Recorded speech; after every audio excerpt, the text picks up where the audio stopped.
como que o senhor lida com o sofrimento humano, que eu acredito que o senhor tenha vários pacientes em fase terminal, né? Principalmente com relação aí à espiritualidade do senhor, como é que o senhor conduz isso aí, pessoalmente? Quanto à espiritualidade, Débora, eu não trabalho essa parte mesmo de jeito nenhum, porque eu sou ateu desde criança.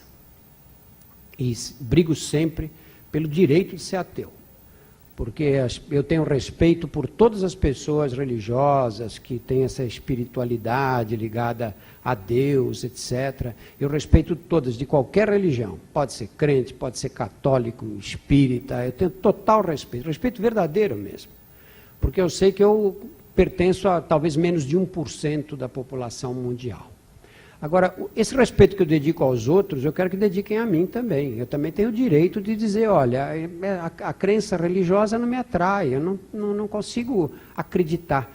Eu tenho uma formação científica, eu acho que eu acho que eu tenho que encontrar uma explicação para a vida, e eu acho que a explicação para a vida, que a evolução dá, que a vida tenha surgido na Terra por acaso, e tenha evoluído por competição e seleção natural, me encanta muito mais, e chegou ao homem, com essa complexidade, com o cérebro que nós temos, por acaso totalmente, porque se não caísse aquele meteórito em Yucatán, que exterminou os dinossauros, nós não existiríamos simplesmente. Os mamíferos que conviviam com os dinossauros eram pequenos roedores que viviam em tocas, assustados.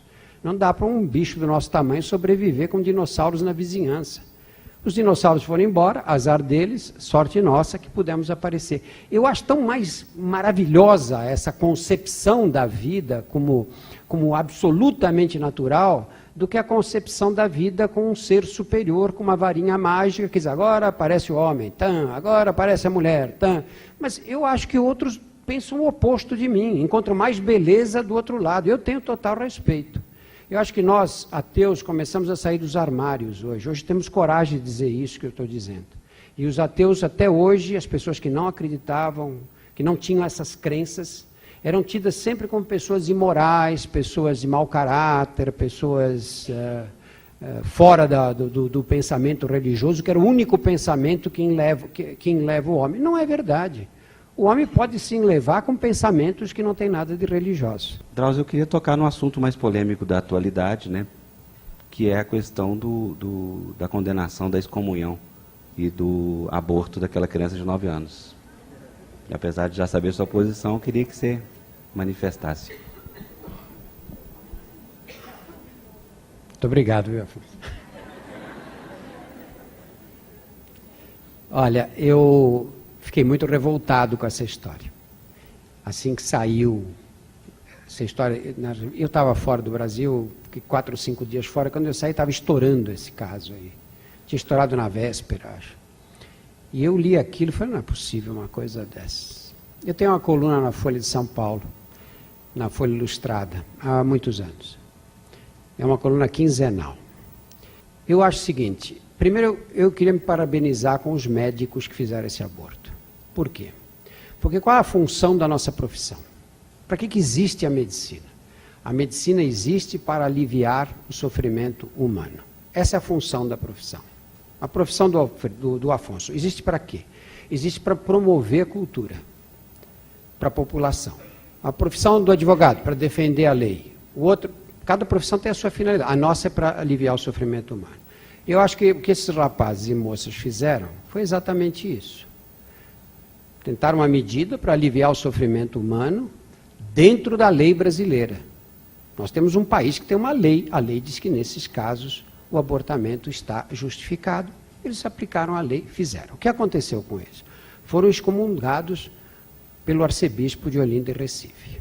Não apareceu uma associação médica, um conselho regional de medicina, um conselho federal, para dizer, olha, esses moços não erraram, eles fizeram o que está na lei, ponto.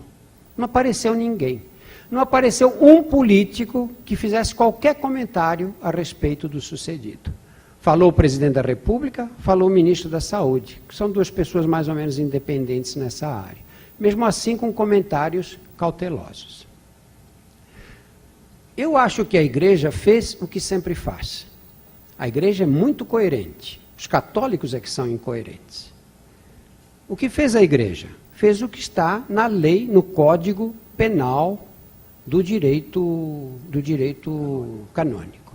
Existe um cânon, tem um número que eu esqueci, acho que 138, que diz que todo abortamento será considerado passível de excomunhão automática. E o que o bispo fez foi justamente obedecer a esse cânone. Ele não está errado, ele está certo, de acordo com o que ele pensa, de acordo com as leis da igreja, ele tem que ser excomungado.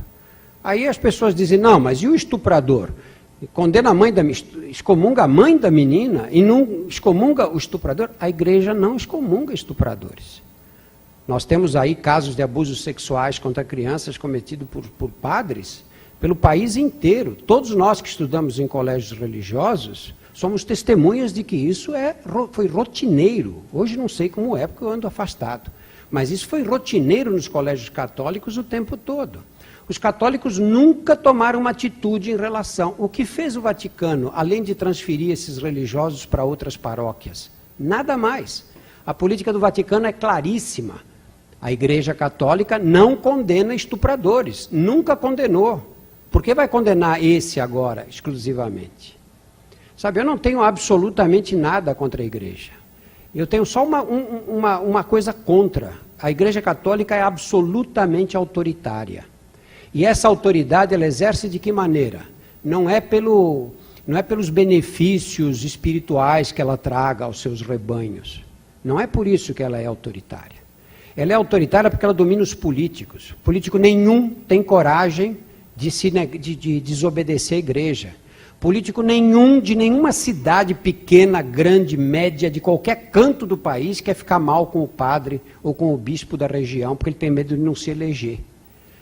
E com isso, a igreja usa esse poder dela, que é desproporcional ao número de católicos do país, às pessoas religiosas do país, ela usa esse poder desproporcional para quê? Não é para indicar para os seus fiéis que sigam os ensinamentos da igreja. Quando a igreja diz que é contra a camisinha, contra o aborto, contra a pílula anticoncepcional, contra o divórcio, contra sexo antes do casamento, contra a pesquisa com células-tronco, ela não se limita a aconselhar os seus seguidores que adotem essas medidas.